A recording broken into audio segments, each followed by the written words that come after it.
Guys, we're here at Dubai Airport Terminal 3 para sunduin si Mr. Almir na nanggaling sa Pilipinas papunta dito sa United Arab Emirates. Dalawang beses na na-offload yung client natin sa tourist visa. Gusto din daw itry mag-cross country papunta sa Thailand pero na-offload pa rin. So ngayon, dahil binigyan siya ng employment visa ng kanyang employer, nakarating siya dito ng maayos dahil meron siyang complete documents, especially OEC. So, halika, puntahan natin siya. Tanungin natin kung ma-recommend ba niya ang company natin. Let's go! Welcome po sa Dubai! Welcome po. Clear lang yung ano ko. Yung ano po?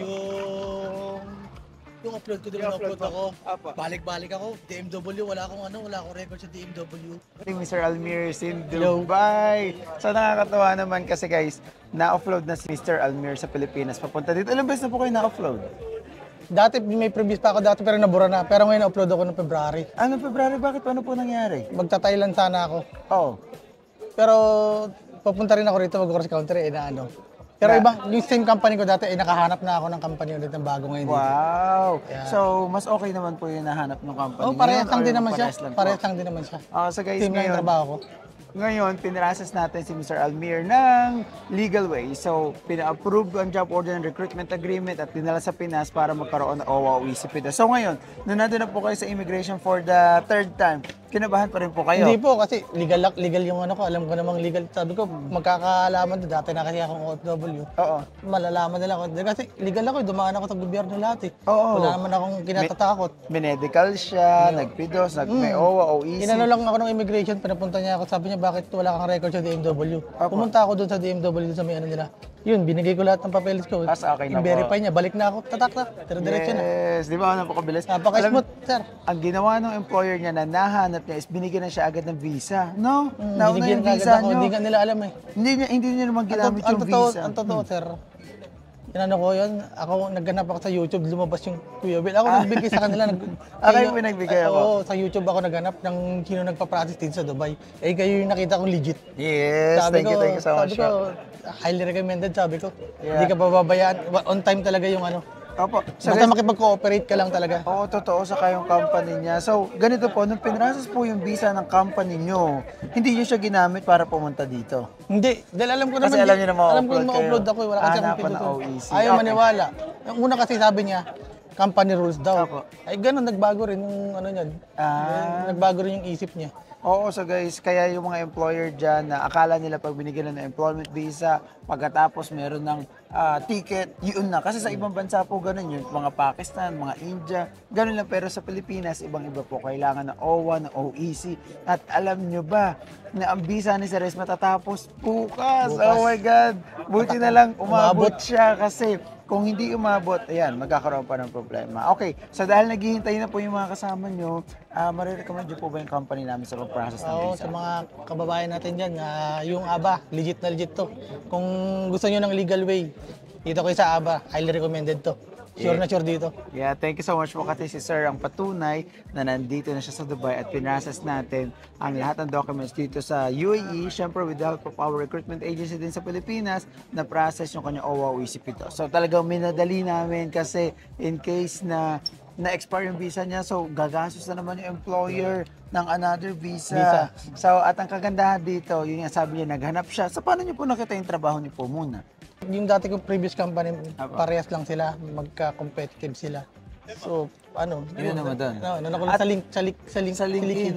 Alam niyo ba, kakaiba yung trabaho ni Kuya, kaya medyo nagtagal yung OEC niya kasi wala sa mga job description or yung job na ano niya, wala doon sa DMW. Ano ba yung magiging trabaho niyo po ulit dito? Ano, machine operator din. Machine operator, pero gumagawa kayo ng Oo, yung sa may explosive siya doon. explosive, gumagawa siya ng bomba. Ganun po ba? Okay lang naman sabihin Hindi natin. naman siya bomba talaga. Hindi naman Pang po ba? mining. Pang mining. So kakaiba pala yung ano niya, kala ko. Pero ano talaga yun, sir, parang alam ko, tie-up niya ang government. Katay. Oo. Hindi pwedeng hindi papayagan yun, sir, dito nang walang ka-tie-up na Saka yung office nila, doon mismo sa baba ng bundok na Ras Al Khaimah. doon po talaga, bundok doon po na talaga. bundok Kailangan talaga, doon, no? kahit yung previous ko, sir, sa Pujaira. Puro bundok sabi din. nila, puro bundok na pa. Sa pinakababa sila ng bundok. Pero may mga main kami rito sa Dubai. May mga main. Office lang yun, pero yung pinaka-main nyo doon na ano, yun, grabe. manufacturing doon. Yeah, sobrang kakaiba kasi nga, May mga police pa doon, sir. Hindi ka bata-bata Kaya nga makakapasok. hindi nga daw pwede, parang sobrang kakaiba yung Police ng nga Rasal daw. Kayma. Kaya government. Kaya safety kami doon, sir. Safe. Hindi So, kami basta-basta. at hindi biro yung magiging trabaho ni Sir dito, kaya sabi din sa amin ng employer niya is madalang yung ganitong work. I mean, yung employee na may ganitong Sir, experience. hindi nila ako binitawan kasi experiencado ako, sir. Oo, yun yung sinabi 6 nila. years experience ako dito, sir. Talaga po. Kaya hindi nila binitawan. So, Hindi nila ako inanoon, sir. Kaya Pero may question ako, bakit mo na kayo umuwi ng Pilipinas? gusto ko nga mag-baby. Maganda na yung work ko rito. Okay na yung sahod ko. Siyempre, dala ng gusto ko na magka-baby, tumatanda na ako. Pagbalik ko doon, after 3 months, nagkaanak ako. Oh, Biniyayaan ako. Ngayon, yun, mayroon na bago ko malis. Ang Congratulations. iyak ko nga. Ang iyak ko nga, sir. Congratulations, Ang iyak ko.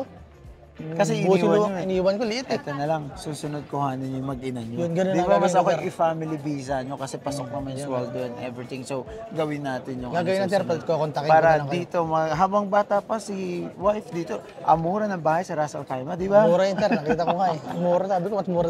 Mura talaga. Ang tagal ko na rito, sir. Di ako makahanap ng trabaho dito sa Dubai. Puro mga Emirates. Galing ako ng Umalquin, Fujairah. Ngayon, Ras Al Khaimah naman. Ano kaya susunod? Almost lahat ng Emirates na pasukan nyo na. So, Yes, Dubai, sir. ayaw ko Nagulat yung nga. pabigyan Ayaw nyo sa pa Dubai. Dubai, sir. Kaya nga. Hindi, maganda naman kasi sa mga ganun sa labas, sir.